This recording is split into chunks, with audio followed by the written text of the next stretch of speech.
So while people are still arriving, I would like to take this opportunity to introduce the Every Learner Everywhere Expert Network powered by ISTE. Every Learner Everywhere recently launched the Expert Network to offer professional learning and coaching for higher education faculty and leaders to support their students and through and beyond the COVID crisis, including the transition to digital learning. We encourage you to visit the Expert Network website. We are posting the link in the chat for you to go to find out more information and to hopefully schedule a coaching session with one of our experts. Next slide, please. And so there's our experts. So welcome to the Every Learner Everywhere Strategies for Success in Online Teaching and Learning. Next slide, please. Our interactive conference series, and it's a pleasure to have you all with us today. My name is Norma Hollebeck, and I'm the manager for network programs and services with Every Learner Everywhere. Before I introduce our speaker, I'd like to take just a few minutes out to tell you about Every Learner Everywhere, the mission of our network. Every Learner Everywhere is a collaborative effort of 12 higher education organizations with expertise in evaluating, scaling, and measuring the efficacy of digital learning and the integration of digital learning into pedagogical practices. Every Learner Everywhere is one of 3 solution networks sponsored by the Bill and Melinda Gates Foundation. The other 2 networks focus on advising and developmental education. We work with colleges and universities to build capacity among faculty and instructional support staff to improve student outcomes with digital learning. Our mission is to help institutions use new technology to innovate teaching and learning with the ultimate goal of increasing student success, especially for first-generation college students, poverty-impacted students, and students of color. A few quick housekeeping notes. We are recording today's session and we will share the link with you after the webinar. Throughout the presentation, we welcome your questions in the Q&A section. If participants raise their hand during the presentation, we will not be able to unmute you. However, we will be monitoring the Q&A as well as the chat. As a biology professor and a former associate dean, I'm excited about today's discussion addressing DEI issues in STEM education. Our speaker today happens to be one of our professional coaches from the Every Learner Everywhere Expert Network, Dr. Elaine Villanueva, is a lecturer in the Department of Chemistry and Biochemistry at California State University, Long Beach. Dr. Bernal has been teaching chemistry at CSU Long Beach for 15 years and has served as the coordinator for the College of Natural Sciences and Math, connecting students to industry, as well as working with faculty on curriculum. She is passionate about connecting chemistry to community and serves as an expert in engaging students in all backgrounds in STEM education, as well as serving on 2 NSF projects serving Latinx students. Dr. Bernal has extensive experience with K-12 student outreach, educational technology, and in the e-learning industry. Before entering higher education, she worked for the aerospace industry as a failure analyst. She earned a Master of Science in Material Science Engineering from UCLA.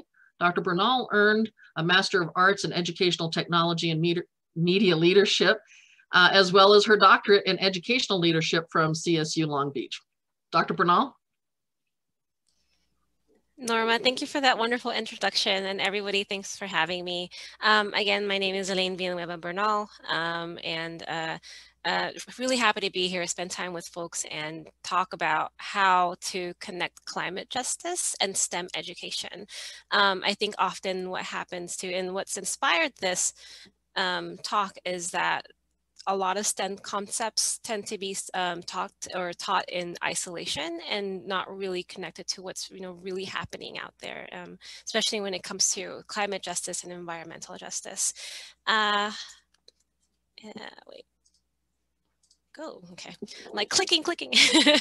Okay, so just to start off a conversation, I would like for folks to drop in the chat, how familiar are you with environmental justice globally? How familiar are you with environmental injustice locally? So I've placed a few photos here just to kind of get folks thinking. Like for example, there's the Flint water plant, right? So Flint, there was in Flint, there was in the water, and then that's still an ongoing issue, unfortunately. And there's actually a lot of legal action happening in that city as far as holding the local electeds at that time accountable for what happened or was still happening. The second photo is from the Philippines. This is after Typhoon Haiyan hit. The Philippines actually experiences about 20 typhoons every single year, and those typhoons have gotten bigger and stronger. And then finally, the third photo is one of the refineries in the Wilmington-Carson area where I grew up, not too far away from that. My parents still actually live like about 5-10 minutes from that. And let's see what's happening in the chat right now. So what are folks saying? So yes, I see on the news things going on in the Indian lands with the oil pipeline. Okay, yes, that's still happening. Melting ice caps, of course. Yes, some folks have seen this on the news. Yes, environmental justice is the most important learning outcome in all education at all levels and all. Thank you. Yeah, certainly, it's very comprehensive. And then, yeah, it depends on a lot of factors, like how local it is, if a lot of times we'll get, what's happening nationwide, right? Like, for example, the Keystone pipelines. Yeah, so some familiar with both. Do you read a lot about environmental justice? Okay, great. And then local supersite, which impacts neighborhoods, issues was contaminated with, and many haven't gotten public water access in the Beaver Creek Dayton area. Okay. Yeah, I mean, often we see a lot of things about this, but at the same time, it's like, how much do we really know? And then how can we use those issues as a platform to connect with our students, especially when it comes to STEM. Okay. So folks, you can continue chiming in the chat, and then I will go on with the rest of my presentation. And then, of course, as Norma had mentioned, you can drop any questions in the Q&A. So if you have any questions about any part of this presentation, I will have time at the end to have a little bit more discussion about this. So a little bit about me, and then you'll see some of the influence and like what informs why I teach how I teach. Like I'll be featuring a lot about what content I cover in my class. Not everything, unfortunately, but some of the highlights that I do cover in my classes. So like Norma had said, I have been teaching chemistry at Cal State Long Beach for 15 years. More recently, in the last couple of semesters, I have also teach global climate change at Cal State Dominguez Hills. For those of you that are not familiar with the California State University system, we are the largest state system in the nation. And we do have 23 campuses. So we're a very large institution. And then we have a lot of alumni that do go into professions like teaching and engineering. So economically, the system does contribute a lot. And then, so yeah, I'm a woman of color in STEM, like to promote more women going into STEM. We are still very much underrepresented in the fields. And then this is my family. We are a multiracial family. My husband and I both grew up in the area around Carson, Long Beach, if you're familiar with that area.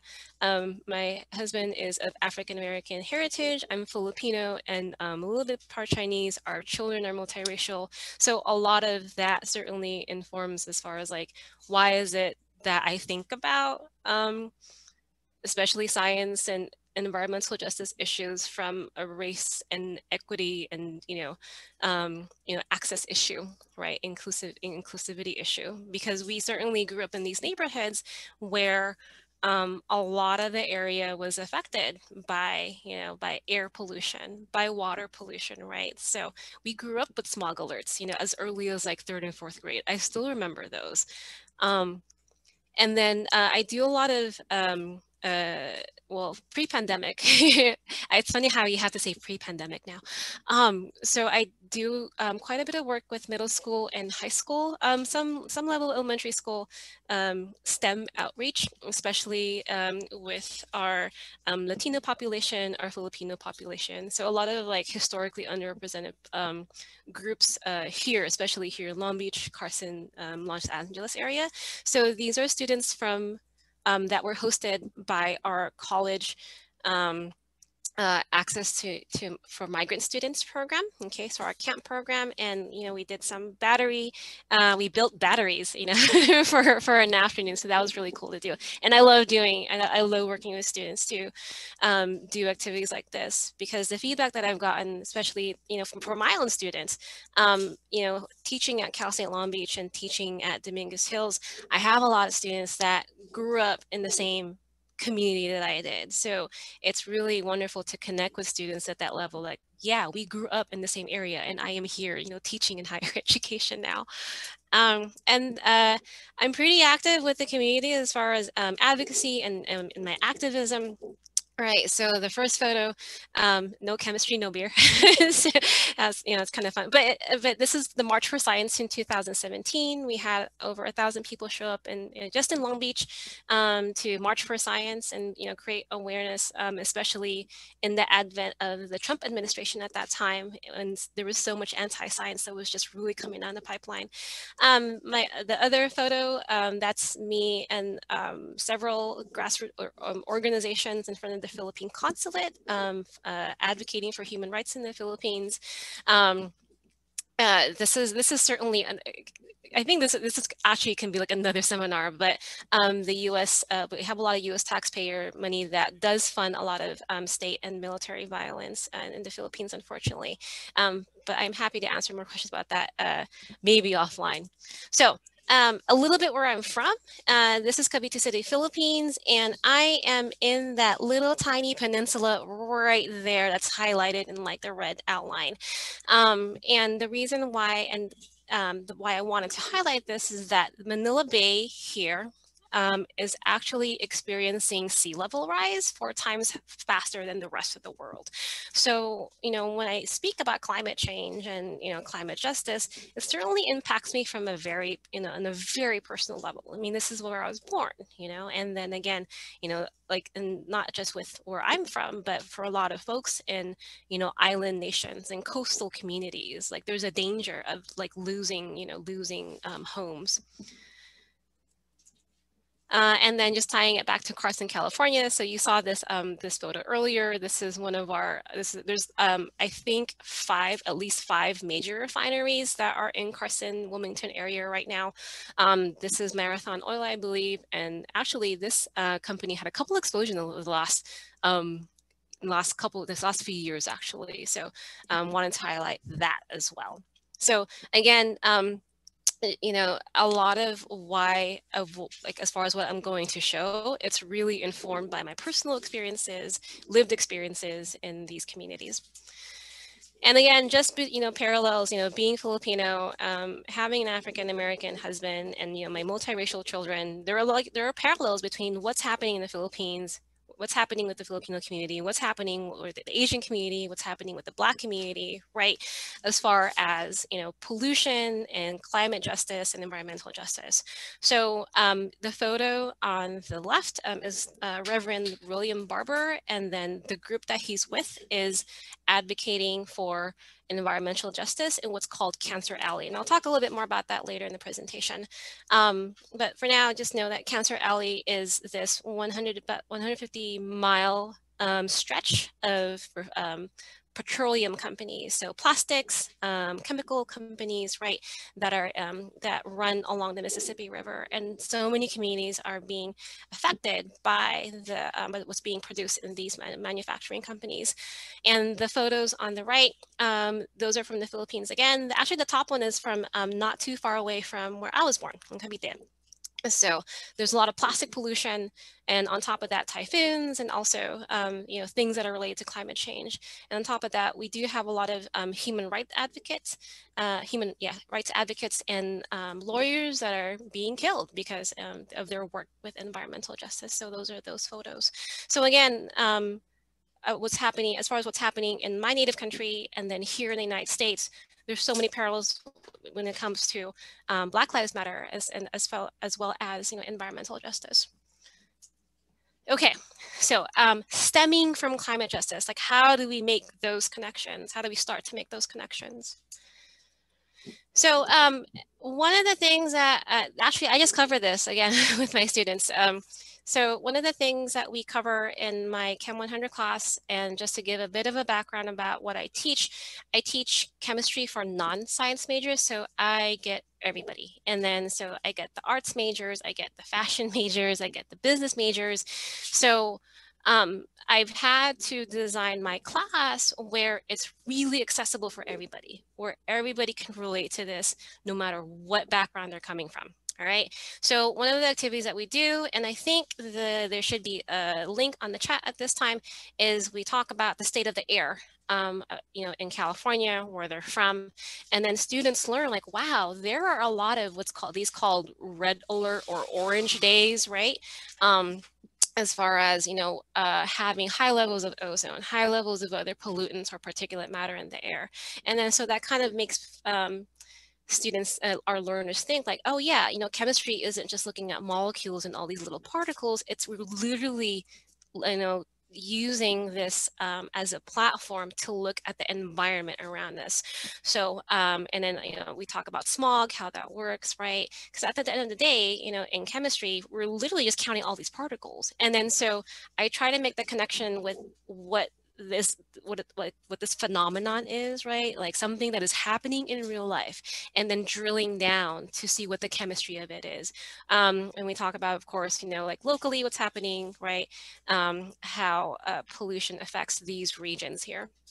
One thing to highlight as well, so Los Angeles, Long Beach area, we do have the highest rates of ozone, especially in the last few years, even though we've made strides as far as, like policies, for better, air quality, we still have, problems like high ozone levels that are happening.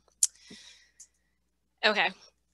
So molecules, right? I'm not sure if you expected to see molecules today, but one of the threads that I also talk when it comes to climate change and global warming is, so there's a concept called Lewis structures, and also what's called, and also with molecular shapes. So often these concepts get taught in isolation, like, oh, draw this methane or water molecule, right? But what I've communicated with my students, with my learners, is that here's why learning how to draw these things is important. And it's important because when we know the structure and the shape of the molecule, we know how it can actually absorb IR. So I have methane here, I have CO2 and H2O. Long story short, there's a connection between, if it's shaped this way, if it has this many bonds, it can vibrate like this and bend and, stretch all these kind of ways. And those, the way these molecules are shaped and how they moved allows for the absorption of what's called infrared radiation, or basically heat. So this is why, things like CO2 get a lot of attention in the news, because it absorbs a lot of heat, and which ultimately leading to, greenhouse gas emissions and global warming and also climate change. So really making that thread clear, like we're not just looking at these molecules because they do look cool, they can kind of wiggle and, bend in it and everything. But there is actually a reason why it's important to know why these why it's important to study how these molecules are absorbing things like infrared radiation and heat. Okay. And finally, we do make the tie from, these greenhouse gases to actually what's called HFCs, right? So if you're not familiar with HFCs, so HFCs are commonly used in air conditioning. So it's, we're using it right now, air conditioning, heating, vacuum systems, right? It's a pretty common gas.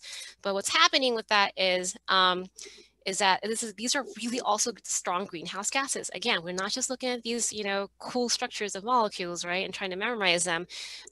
There is an impact of, these molecules. So for example, HFCs are typically used again in supermarkets, and then it can release so much HFCs, which is like the equivalent of like 300 cars. So, so again, really making that arc, and tying, what's happening at the molecular level and then what's happening at this more macro, like environmental level. All right. And it certainly, oh yeah, one more thing, it certainly adds up, as you can see. Okay. And then from that, I introduce students to, well, okay, like why should we be concerned about climate change and global warming, right? Because it's not just about I may be preaching to the choir a little bit, but it's not just about, oh, the ice caps melting and things like this, but there are literally local issues that are happening when it comes to climate change. So air pollution is very regional. It's actually, you can get neighborhood level data, right, of what's happening air pollution. And some, communities are more impacted than others. And then what are some solutions that can we come up with, based on, like having more green spaces, having more sustainable diets. So trying to, again, go from a, molecular level, right? Like looking at little atoms and little molecules, and really what is the impact, overall, right? And then just go through these slides. So, just trying to get students to think about what are these bigger level changes of climate change, just because of like, how these molecules are produced, right? And how these molecules can, again, like how they behave, right? So, so I talked about sea level rise already. So again, really making those connections between what's happening chemically and what's happening ultimately globally, right?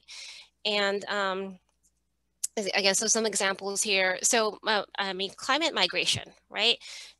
This is something certainly that we don't talk a lot about, especially here in the United States. We do have climate refugees, especially, because of wildfires here in California, sea level rise in coastal communities, especially like in states like Louisiana, right? Where a lot of people are losing their homes. So people have to move because of the impacts of climate change. Some examples, like with, I mentioned Detroit earlier with Flint, so that's a water quality issue. And we do take a look at water and how certain ions are more easily dissolved in water, like heavy metals can be easily dissolved in water, like things like chromium and lead. And okay, well, yeah, like it's important to study these reactions and these phenomena because look how it shows up in the real world. Okay. And I think, and often I do get students that are like, well, I'm not really a science person, I'm not really a math person, but you can certainly use chemistry to look at the world and try to advocate for your community because, yeah, I have like, hey, this is information and you can use it to advocate for, safer and healthier environments. Again, some examples of, sea level rise and, land loss. And then here's another example of what we do in class. So this is Cal EnviroScreen. So Cal EnviroScreen is actually kind of a more like granular look at what's happening as far as environmental pollutants. So this doesn't just include ozone and particulate matter. This also includes things like benzene and then a lot of other chemicals that are used in manufacturing processes and transportation. And then what I like to, what my students and I discuss is like, hey, look, just check out, the like where the red parts are, right? What communities are being impacted. So again, like using data that's actually public, right? And then helping students through a chemical framework try to navigate these resources. And then ultimately, just taking a look at, chemical phenomena like ocean acidification. Okay, so then, the more CO2 we have in the air, these greenhouse gases, these CO2 get absorbed in the ocean, and then ultimately the CO2 will react with the water to create what's called carbonic acid, and then leads into ocean acidification. But in any case, and I know this looks like a very complicated flow chart, but the point is to make the connections between what are these chemical phenomena that is happening, and ultimately how does that result in people embodying certain, health issues like impact on mental health, cardiovascular disease, right, from respiratory disease. There's a connection between, what's happening in the environment, right? Air pollution, water pollution, and then COVID, okay? Like as far as the quality of the environment that people are living in. And then so this leads us to, okay, like if chemically, like these are the things that are affecting climate change, right? These are the sources of, global warming and ultimately climate change. We can start to take a look at, well, who's being really impacted, right? And then we can start having that conversation about, addressing diversity and equity issues within STEM, because you've given them the foundation of like, hey, this is what's happening, right? And how are people being affected? So then we start talking about, okay, like, what are the places that are being affected? And then who is being affected, like women and children and older people, right? Communities of color are typically hit, first and worst when it comes to environmental issues. And then of course, how to address diversity, equity, and inclusion. So really, like how to really spell it out, right? Because you make the connections, but how do you really get involved in that conversation? So now we can talk about things like environmental racism. So just some numbers here. This is based on so this is like talks about toxic waste, right? Just to speak about where I'm from, we do have a lot of we do have facilities where trash is burned, and we also have we have certain communities that are exposed more to, say, battery manufacturing or battery recycling facilities that are closer to refineries, like like when I talked about where I was from, right? So again, a lot of communities of color populations are exposed to toxic waste sites, have higher exposure when it comes to pollutants. And then so we can certainly start, making that thread. And I think this is important because, again, with the students that I work with, I mean, again, given how I grew up, it's important to have these conversations because we do, ultimately we want a healthy environment for, for everybody, right? We want a healthy environment to raise our children, but we only know what we, what we know, right? And we don't know what we don't know.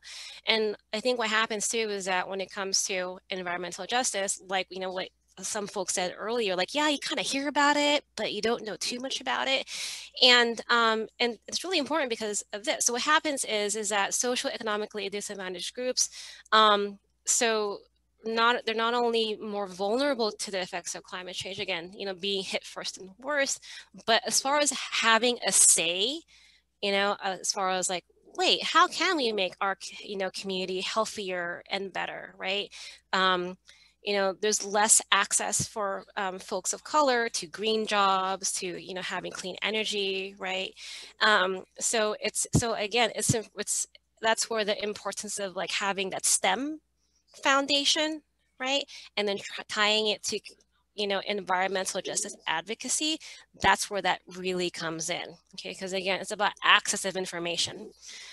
And then let's take a look at how many minorities are in STEM. So, again, we do have, while we do have a lot of initiatives, especially in higher education, right? So that students have access to, being STEM major, and having STEM careers.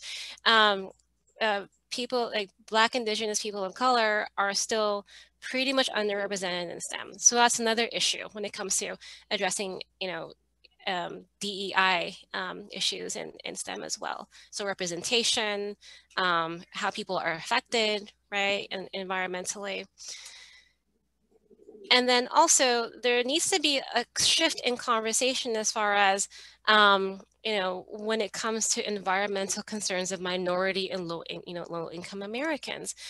So there is another link that should be on the chat now as far as what is the public perception of people of color when it comes to environmental risk. So there's this perception, and based on research, there's this perception that people of color that there isn't an understanding when it comes to environmental risk, but actually it's the opposite of that. People of color have the highest sensitivity to knowing, hey, there is an environmental risk in my community and I need to do something about it. And then also, so according to environmental deprivation theory, so exposure to environmental hazards and harm leads to greater concern about the environment and increased support for protective behaviors. So, just to connect with what I've, introduced in the beginning is that, growing up in places where there's a refinery and then there's manufacturing areas and then there's pollution, it certainly increases that sensitivity as far as like, hey, I need to learn more about this and I need to teach others to do the same. And then interestingly, there is a strong negative predictor of supporting voluntary actions to slow global warming. So, so interestingly, folks that are with higher income or more affluent, there's a less likeliness to actually do something about climate change. So I thought that was very interesting. And in the study that, again, the link should be on the chat.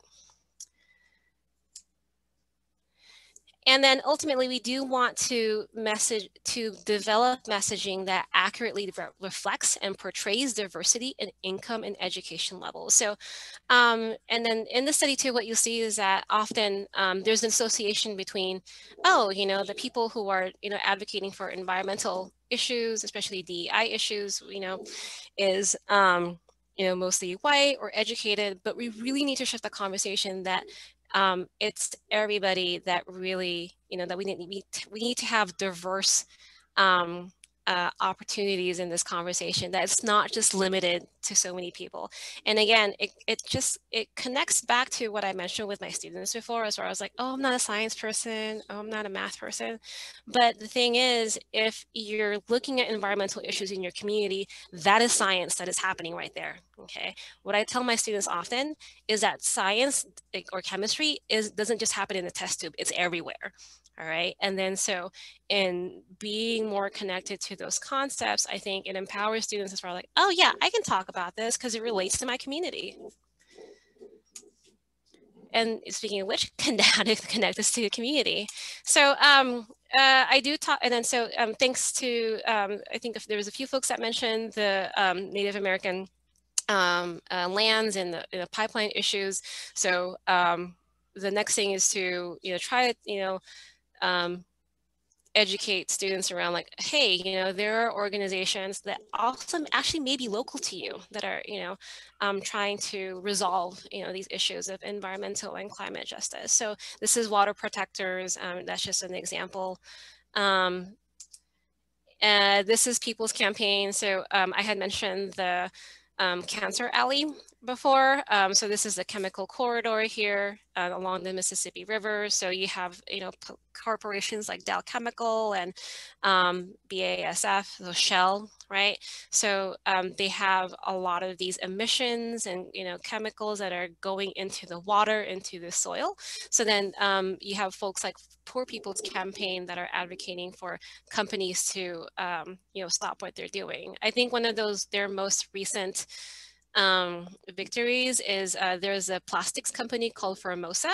They were supposed to build a new facility, or actually, or upgrade some huge $9 million, like $1 million facility, and then that would have resulted in more production of hazardous chemicals or cancerous, chemicals, and then they were able to stop that production. One of the environmental justice groups that's near and dear to me, this is very local. This is East Yard Communities. So East Yard Communities works with primarily communities that are nearby the 710 freeway. So if you're not familiar with the area, look up the 710 freeway and see where it is. But along that freeway corridor, you have a lot of trucks that are going from the Port of Los Angeles and Port of Long Beach along those freeways. And then you have all these, diesel trucks that are, producing a lot of air pollution. Also, and then if you take a look at the photo to the right, there's a SERRF, Covanta, like looks like a tank there. So that's where they actually burn waste over there. So, and a lot of these, types of facilities are unfortunately concentrated along that 710 corridor. So East Yard Communities does a lot of advocacy work to inform people in those communities as far as like, hey, this is what's happening in your community. Hey, these are the kinds of chemicals that are being produced by these companies. And then this is the impact on your health. And I think also too, as much as we know about climate change, often we don't talk about how people are, affected. And then of course, how to connect this to your classroom. So this is basically the last part of this presentation. So with that, I'll take any questions, or if you have any feedback as far as like, hey, like this is how I see this connecting to my classroom, or maybe I'm not really seeing it how to connect to my classroom. I am happy to take those questions now. So Elaine, we do have a question in the chat.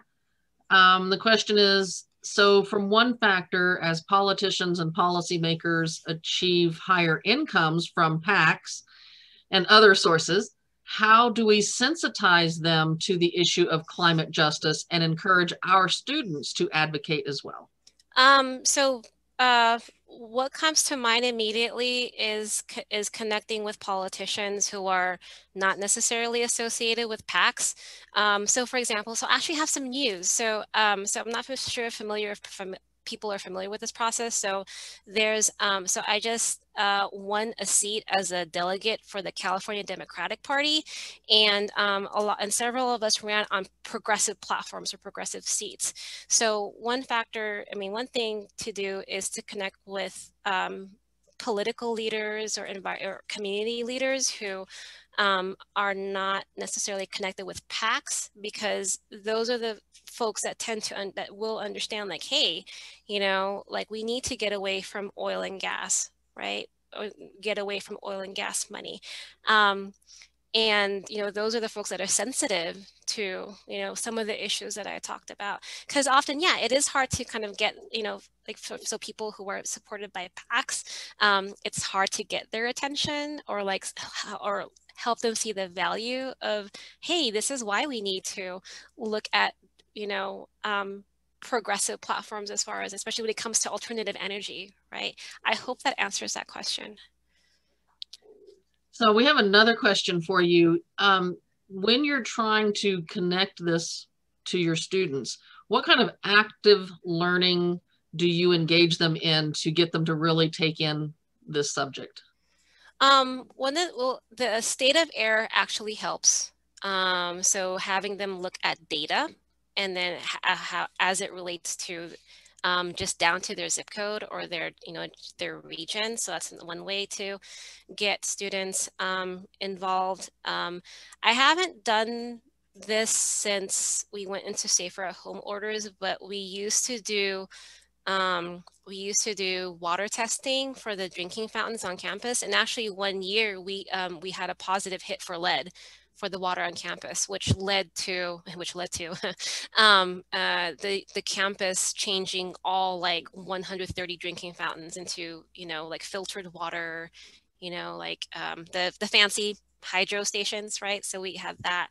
So those are the kinds of active learning strategies that I've done in the past. So yeah, I hope that answers that question. Thank you. Do you get your students involved in service learning through your environmental and climate justice? Yes. So again, unfortunately, this is like all like pre-pandemic. I mean, there's so many things I need to do, like to, rethink like, oh, how can I do this as we continue virtual learning and safer at home orders.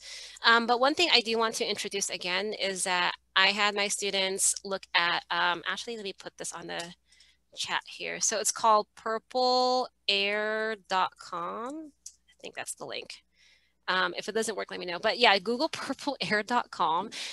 So they have real-time data for air pollution. And this is not just like air AQMD, which is Air Quality Management District.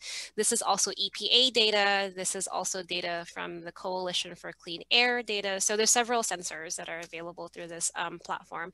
And then I had my students take a look, like, okay, pick a community, right? And most students will pick like the community which they live in, and they take a look at the air pollution, they take a look at what the possible sources are, and then they've created proposals like, oh, here's how we can inform that community. Like I had a student group, they did this wonderful proposal of like, hey, let's go to the elementary schools or the schools in the area and talk to the parents about this is, what's happening in your area. So I'd certainly like, I definitely want to start doing that again because it was really rewarding to see my students, do that. Since you've worked recently remotely, I guess that's going to the online version. Yeah, the online version now. What are some of the tools and technologies that you use to help more actively engage your students? Oh yeah. Let's see. I'm going to, I don't know if I can do this, but there is a let me see if I can get the chat. But yeah, I use FET. If folks are familiar with FET, I'll show you one thing that we did recently. What was it? FET. Yeah. Yeah, we just had a class on molecular shapes. And again, which I mentioned, hey, it's important to know molecular shapes because, because the greenhouse gases and climate change. Oh, sorry, it's PHET. Sorry, there you go. Oh, thank you. Thank you. Yeah, so one of my favorite websites. I love FET. I've been using FET for like, I don't know, like I guess like since they started, and it was just like you had to download, the certain Adobe files and everything, but now it's all HTML, so it's really convenient to access. But yeah, I use FET a lot. There's also an app I use called Chem 101. Let me see if I can get that here. So I think, yeah, I was talking to Norma and Pam about this. Like I was that kid as an undergrad that was just like looking at all the YouTube videos or all like all whatever was available online, right? There you go. And then so that's Chem 101. It's an app that students can use on their phone or their desktop. I like it because you can kind of it's handheld like this, and you can manipulate the controls like this. So that's why I like it, because it inspires the video gamer in me. Yeah, so that's one of the other tool that I use for my students. So I've heard a rumor that you like, in terms of equity and access to digital technology, that you prefer using more of the free or very low cost technology. Could you kind of go into kind of an explanation of what drove you to that and how it works for you? Oh yeah. So like I mentioned, a lot of this was just driven during my undergrad education, just trying to look for things that were free, because often there were, in the days of CDs, of compact discs, so things were really expensive. I mean, textbooks are expensive now, but things and resources were already expensive then. So that certainly motivated me to always look for resources that were free or low cost. And then it's kind of come back full circle now, because I was just appointed to be chemistry editor for Merlot. So I'll type that down there too, as far as what Merlot is. But it's a repository for open educational resources, and they have resources for pretty much every discipline you can imagine, I think. If there isn't one, let me know. We'll try to start one too. So could you give some insight? I know that you've used Jamboard very successfully with your students. Could you Oh give yeah. some insight in terms of how you integrate that in to engage your students since y'all are working remotely? Oh yeah. So for Jamboard, it's a nice way to get feedback from students. Like even if I could like say how they're doing, right? So Jamboard looks like this. I can actually, if you're not familiar with Jamboard, I can start one now.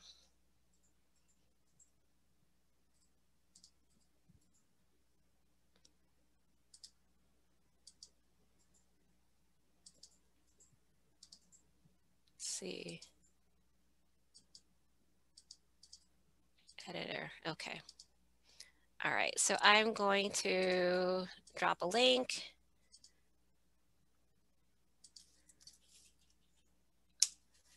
Okay. So that's Jamboard. And then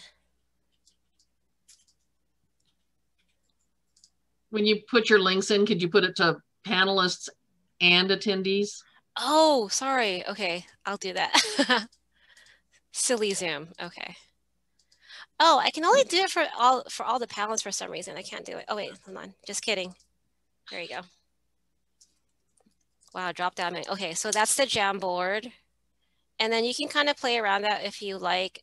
So the way it works is if you do share screen, here's my Jamboard. Okay, cool. Awesome. People joined right away. Okay. Yeah. So then you can put like a little post-it here, right? Hello.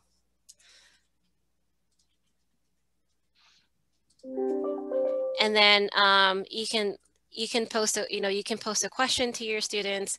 Like for example, so the intro questions that I did, in the past, I've done this as a Jamboard, like, oh, like what are some environmental, hello, what are some environmental issues that you know about locally and globally? And then it's nice to just kind of, people put their post-its up there, right? It's a lot more visual, and then people can see each other's. Oh yeah, awesome. Thank you so much. Yeah, thanks for coming. And then let me see what else. Cool, thank you. Yeah, thank you for dropping those links.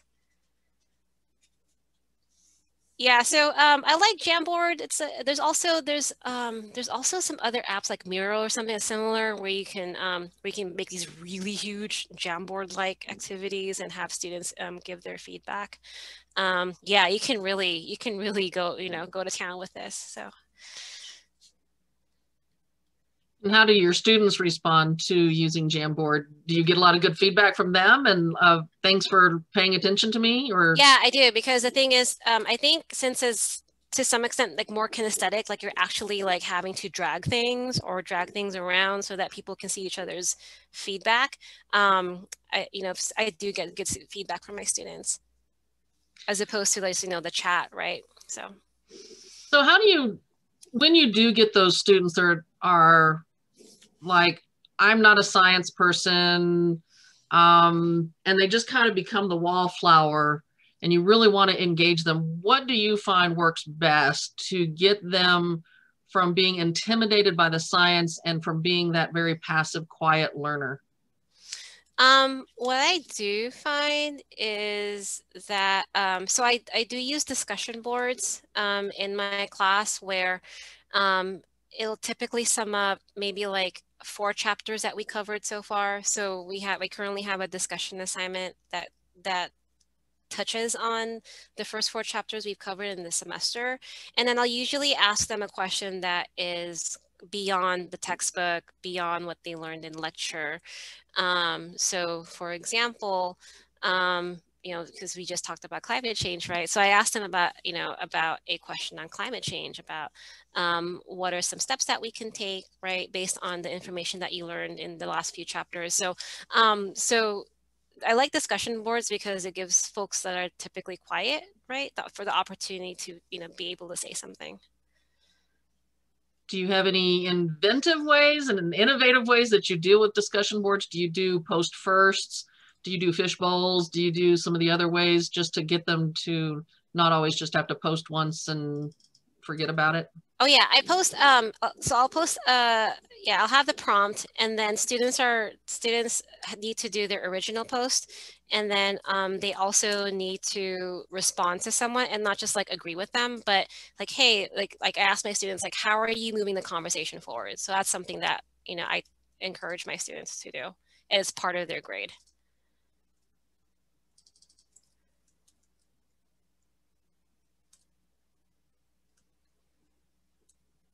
Let's see, I was going to try to see if I can get our discussion prompt. And hopefully that answers that question. So we're still welcoming questions from the audience. Oh yeah, we have 5 minutes. I think I've hit most of the questions that I've received either on the side or through open chat. I'm not seeing any others that I'm missing out on. So please, you're welcome to, while she's trying to find her discussion prompt, there's still time for you to post a question or two. We've got about 5 more minutes. Oh yeah, I found my question prompt. There you go.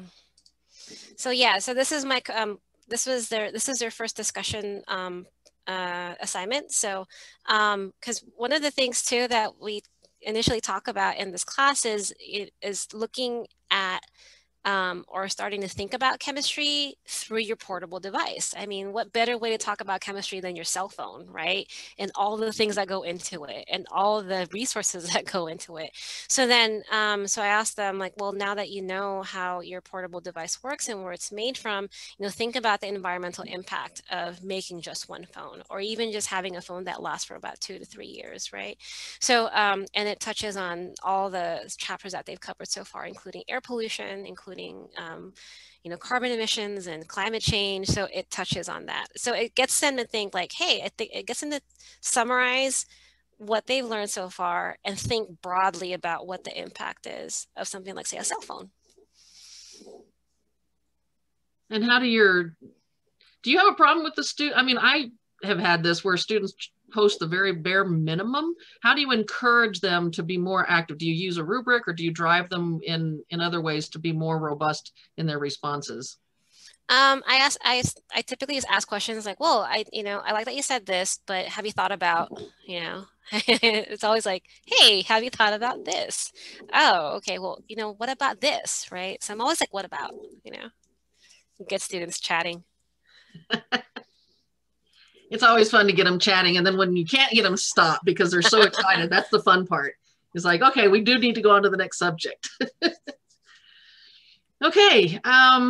Do you find by focusing on equity issues that more students of color attend your class? Oh, that's a good question. I mean, like, I do.